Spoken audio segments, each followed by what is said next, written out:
So here we are in London. I'm delighted to be speaking to Adam Grahn of the band Royal Republic.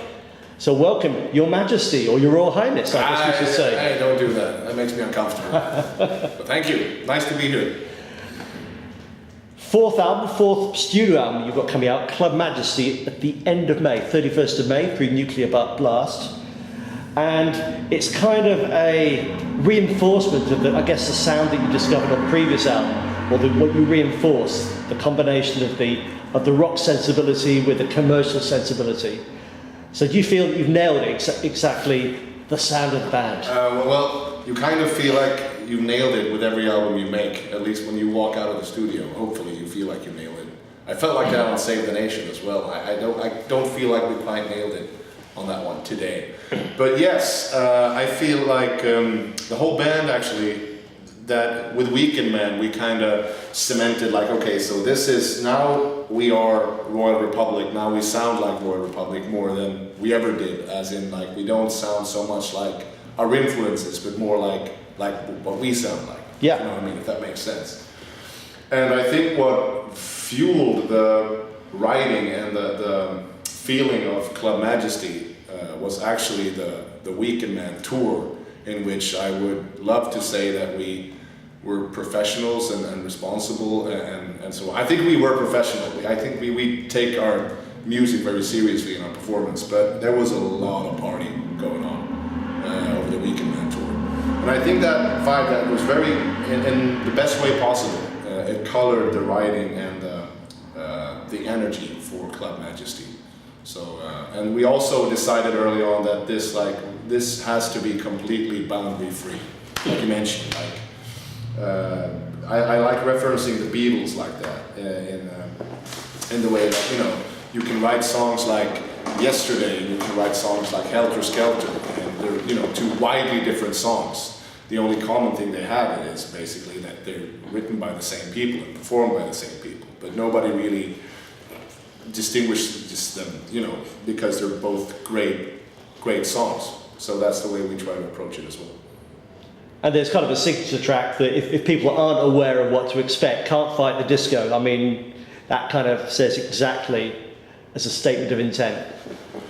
Pretty much, yeah. I mean, I think the idea for that, it was Jonas. We bought these new like sequin jackets for the last festival season, 2018. And we played a festival with a lot of like really hard rocking bands, and we were smacked like right in between. It was a tough lineup, like to you know, make yourself heard, if you know what I mean. So we were sitting in an interview, and I think it was Jonas. We were wearing the jackets already because we were getting ready to get on stage, and they asked something like, "So what can we expect? Like, are you gonna out rock the other bands?" You know, and Jonas was like, "No. I mean, they might rock harder, but we shine brighter," or something. I think that was kind of the catalyst for Can't Fight the Disco, and that in that good music, like when it bounces like that, it just gets everyone eventually. You can't really resist it, no matter how long your hair is or how many piercings you have. It's like, good music is good music. Yeah, it's got a beat, it's got an edge. I mean, I liken it to something like Chic, which is classy music, but it's disco music. It doesn't have cheesy synths, but it's just got this great beat going through it, but you've still got the twangy guitar in it, so it does straddle the different genres. Okay, cool. So you're a four-piece band, the same lineup since you started. How much of a democracy is it between all members? Has everyone agreed on this journey you've taken? I wish I could say there's democracy, but there's maybe there's democracy with a dictator, kind of. That's pretty much the setup it is. Somebody has to call, like somebody needs to call the shots when shots need to be called, you know.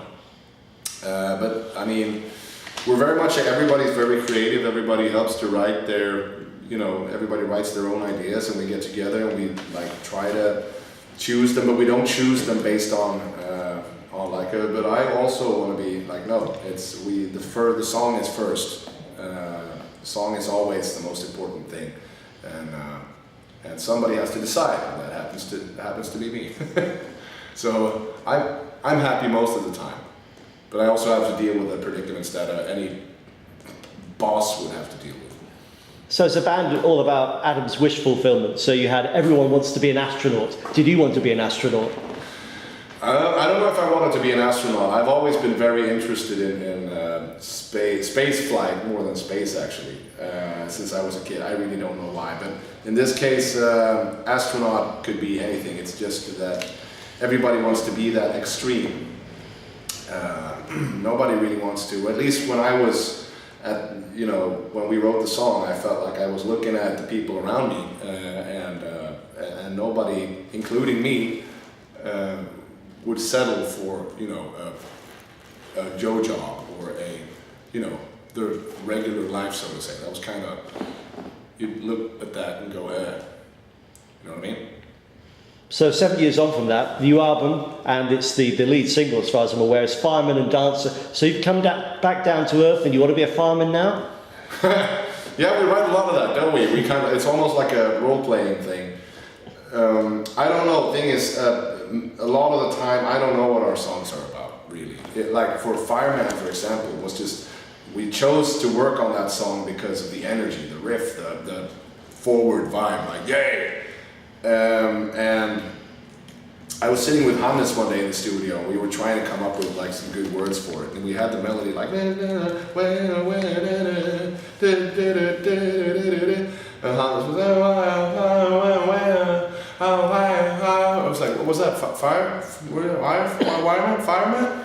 And so that's a good vowel. Let's try and build from that vowel in both directions. So we ended up with Fireman and Dancer. So I'm like, why not? Give people something to wonder about. So we can't wait for the next record and the next profession you might be heading towards. Yeah, we'll see. Lion there are tamer. a couple of ones on this record to explore yet, so. Yeah, just the trapeze artist, lion tamer. Yeah, we'll see. They're all out there. They're all out there.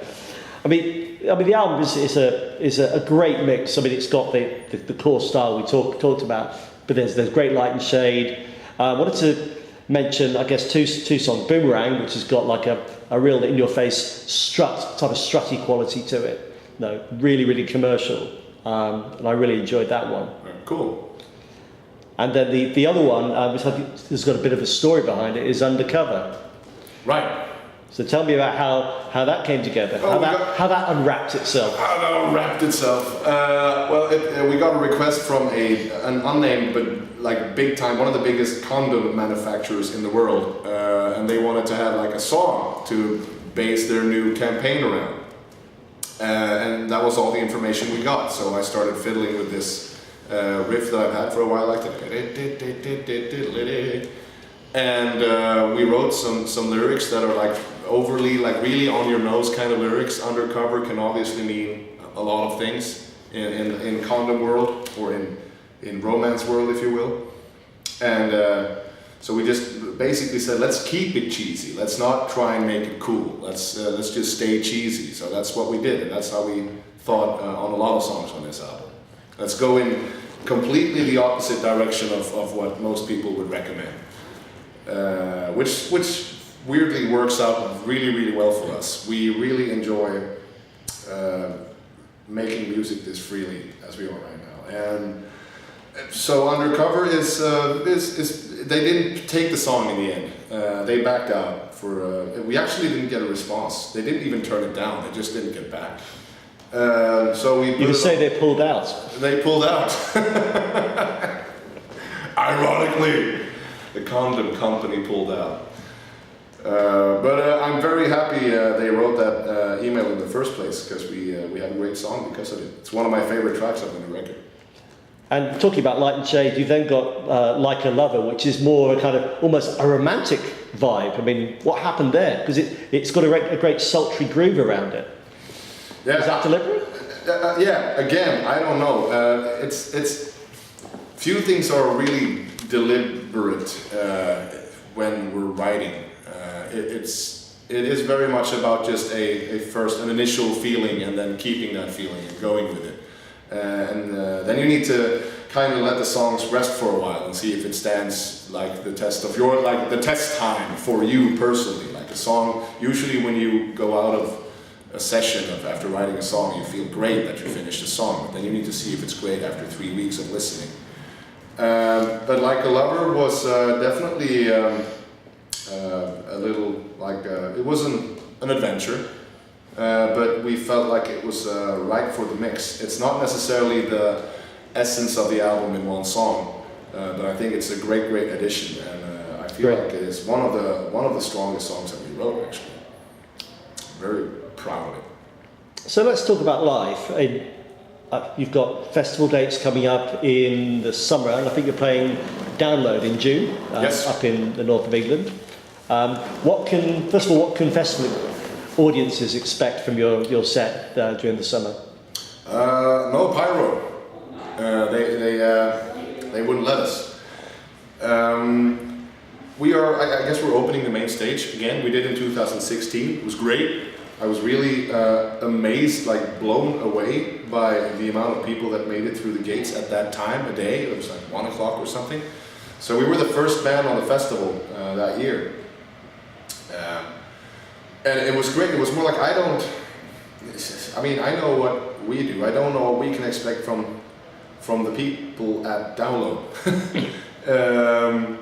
We will do our thing. If you know who we are, if you're watching this interview, it's likely that you do know who we are. So then you know what you get, hopefully. So you're going to hit them with a Tommy gun and then... It's all killer, no filler, only hits. No, we have a pretty nice problem at the moment, and that is which songs to fit in the set list, because we're kind of building a catalog of where we feel like, hey, we got the old ones that we know people want to hear, and then we have a good batch of new stuff that we know is really great. So it's almost like a problem to fit all of it into, what is it, half an hour or 40 minutes? So it's going to be interesting. It's going to be high voltage. And in some ways, the summer is an appetizer, because October, November, December, you've got a full-on, I think, 35-date tour across Europe, which, this is great. You've got 11 dates, when I last looked, in the UK, culminating in, let's see, the 31st of October, it says here, at Electric Ballroom, which is a great venue. So what can we expect there on your headline shows? Again, we'll see. At the moment, there's no pyro, but there might be pyro. We don't know yet. What you can expect that differs from Download. Well, it's going to be darker because it's indoors. It's going to be longer because it's a headline show, so at least 90 minutes. I mean, we do our best to make people happy. That's basically why we have the band in the first place. I mean, we have it because we want to make ourselves happy, because we love playing.